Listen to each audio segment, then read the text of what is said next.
আজ পুরো ভারতবর্ষে যে জিম আর বডি বিল্ডিং ক্রোজ দেখছো সেটি জন্ম দিয়েছিল একটি বাঙালির ছেলে। আজ থেকে প্রায় 75 বছর আগে, যখন আমেরিকার আর্নল্ড শোয়ার্জনেগার স্কুল যেতেও শেখেনি।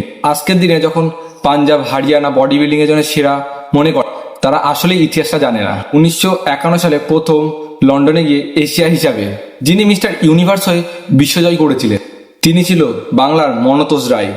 ঠিক তার পরের বছর আর এক বাঙালি মনোহর আইস, যিনি বিশ্বমঞ্চ নাচিয়ে নাম পেয়েছিলেন পকেট হারকিউলিস। আজকের সময় দামি সাপ্লিমেন্ট এবং স্টেরয়েড সেই সময় ছিল না। বাঙালি তখন ঘরের ডাল ভাত মাছ খেয়ে লোহার মতো বডি বানিয়েছিল। বিষ্ণুচরণের মতোই গুড়া কলকাতায় প্রথম ফিটনেস ক্যাপিটাল বানিয়েছিলেন। লোহা কিভাবে তুলতে হয় সেটা পুরো ভারতের বাঙালিদের কাছ থেকেই শিখেছিলেন। এই বডি বিল্ডিং এর ইতিহাসে বাংলাই হলো সেরা রাজ্য। কিন্তু দুঃখের বিষয়, আজকেকার এই সোশ্যাল মিডিয়ার সময় মানুষ এই লেজেন্ডটার নামই ভুলে গেছে। মনে রেখো, দামি জিম ট্রেনার তোমার কাছে শুধু প্রোটিন পাউডারই বিক্রি করতে পারবে, কিন্তু বডি বিল্ডিং এর ক্লাসটা বহু আগে বাঙালি বিশ্বমাস নিয়ে রেখেছে।